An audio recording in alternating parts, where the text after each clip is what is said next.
In the early 2010s, it felt impossible to walk through a British city without seeing one. A minimalist logo, exposed brick walls, craft beers on tap, and a burger that promised to be better. Gourmet Burger Kitchen, better known as GBK, wasn't just another place to eat. It was a symbol of a new era in British dining, one where fast food tried to grow up. Burgers were no longer cheap. They were artisanal. They were ethical. They were premium.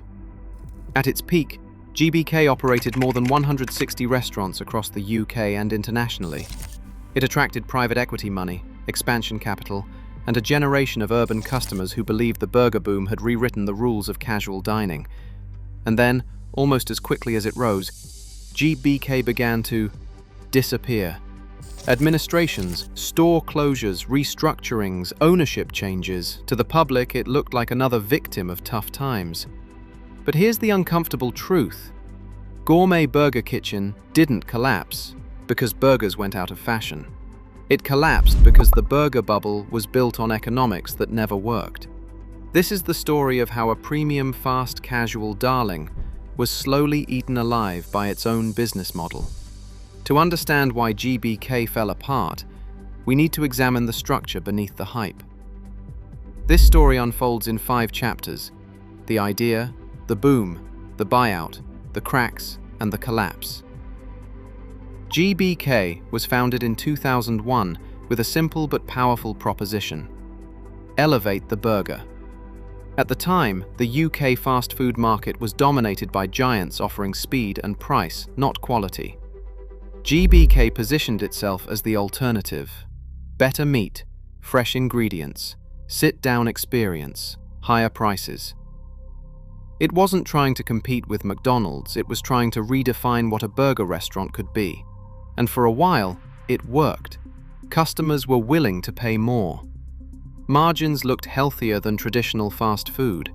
The brand felt modern, ethical, and aspirational.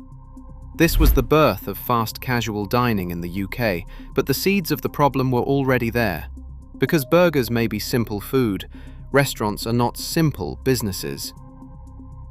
As GBK grew, it became the template.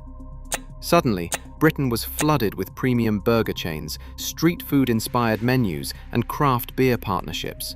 The burger wasn't just food anymore, it was a trend. Investors loved it. Why?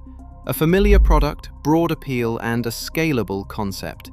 GBK expanded aggressively into high streets, shopping centres, and transport hubs. By the mid-2010s, the UK had reached burger saturation. Too many brands, too many locations, and too little differentiation.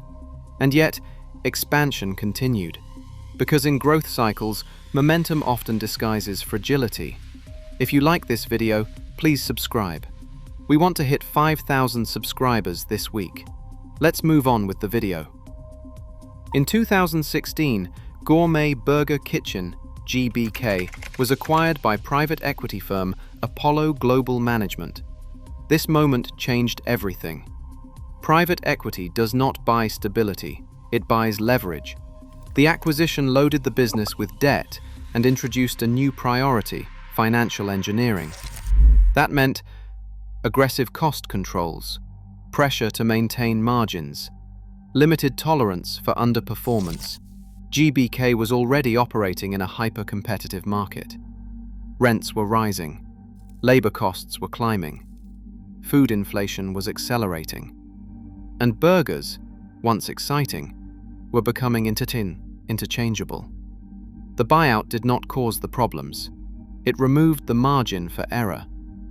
At that point, the business stopped being about burgers. It became about servicing obligations created during better times. Debt turned flexibility into rigidity and strategy into survival.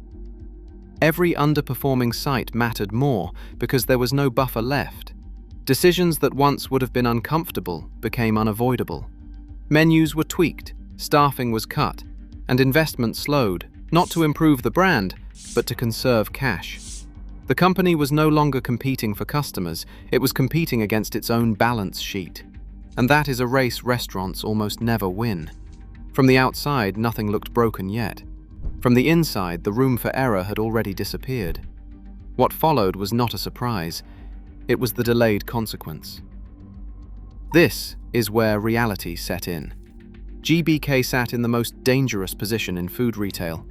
Too expensive to be fast food. Too casual to be premium dining. Its cost base was heavy. Large dine-in spaces, high staffing needs. Prime locations. Meanwhile, competitors adapted faster. Menus focused on delivery. Smaller footprints, stronger branding.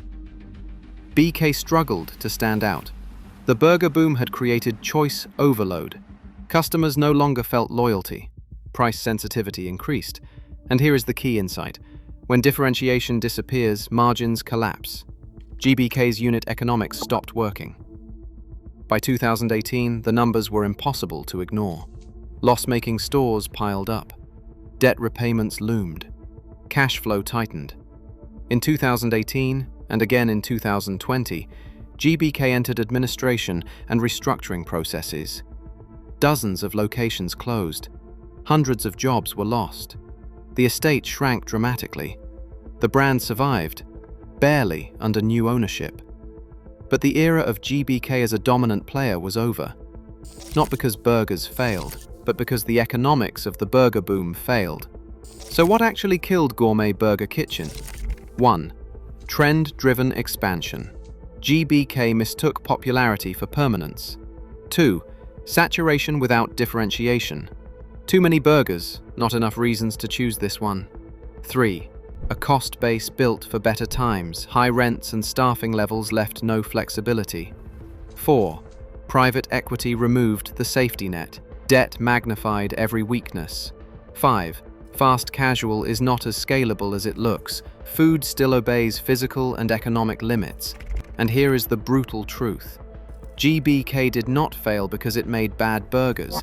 It failed because the burger boom was never as profitable as it looked. Premium fast food promised the best of both worlds. Higher prices, mass appeal. In reality, it delivered high costs. Fragile loyalty. Today, GBK still exists in reduced form. But it is no longer a trendsetter. It is no longer expanding. It is no longer shaping the market. It survives, not because the model worked, but because it retreated. Gourmet Burger Kitchen is a lesson in modern retail optimism. A reminder that trends do not replace fundamentals, that hype does not cancel costs, and that in food, simplicity scales, complexity bleeds.